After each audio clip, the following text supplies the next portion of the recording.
fois le water start réussi, il faut garder son équilibre pour rester au planning sur la planche, sans pour autant vous éloigner trop du rivage. Comme dans toute phase d'apprentissage, il vous faudra répéter et vous entraîner pour comprendre et trouver votre équilibre. Pilotage de l'aile. Relancez son aile après le water start. Une fois debout, l'objectif est de trouver de la puissance pour accélérer en effectuant des relances en demi-fenêtre. En fonction de la puissance nécessaire, vos relances seront plus ou moins importantes. Lorsqu'on a atteint une vitesse suffisante, on peut caler son aile en bord de fenêtre à 45 degrés. Pour rechercher de la puissance une fois l'aile calée, il suffit de jouer sur sa barre en bordant pour augmenter la puissance ou en choquant pour la diminuer.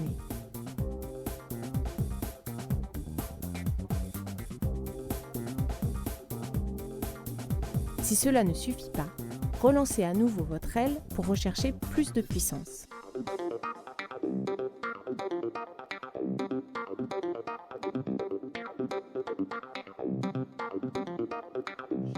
Dirigez la planche. Pour choisir une direction avec sa planche, on joue à la fois avec sa prise de quart et le placement de son corps. En se redressant ou en augmentant les appuis pointe de pied, la planche se met à plat et aura tendance à descendre au vent. Inversement, augmenter sa prise de quart en se penchant et en appuyant sur ses talons fait remonter la planche au vent.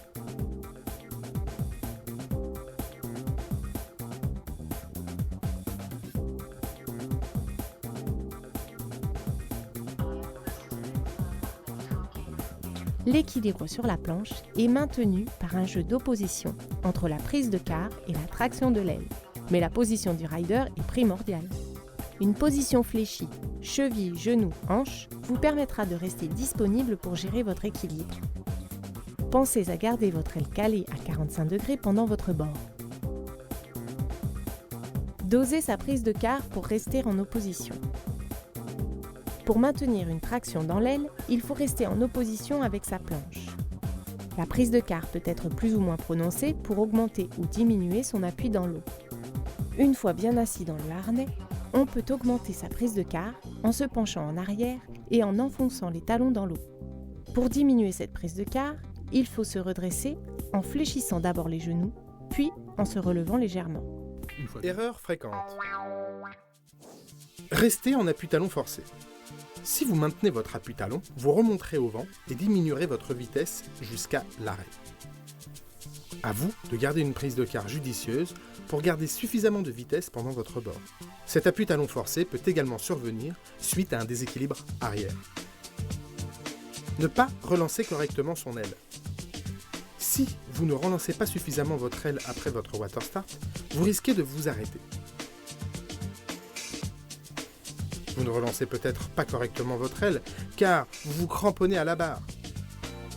Il peut vous arriver également de relancer votre aile de façon anarchique ou dans la demi-fenêtre opposée.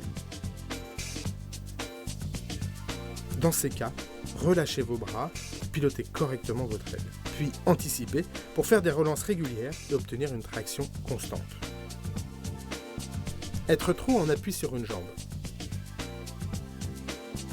Si vous êtes trop équilibré sur la jambe arrière, vous aurez tendance à freiner votre déplacement et à mal contrôler votre direction, voire à tomber en arrière. Équilibrez-vous davantage sur les deux pieds en fléchissant légèrement la jambe avant. En revanche, si votre équilibre est trop prononcé sur la jambe avant, vous risquez de perdre votre équilibre, d'enfourner et de tomber. Partir au large sans contrôle de direction et de vitesse. Cela peut se produire si votre planche est trop à plat ou si votre regard est dirigé dans une mauvaise direction sous le vent. Vous ne cherchez peut-être pas à vous mettre en opposition. Vous gardez votre aile trop bordée ou vous continuez à faire des relances alors que votre vitesse est suffisante. Ou bien encore, vous êtes simplement surtoilé. Dans tous les cas, pour vous arrêter, poussez ou lâchez la barre en vous penchant en arrière pour stopper la traction de l'aile. Cassez son buste en avant. Au lieu de cela, redressez-vous et laissez-vous porter par le harnais.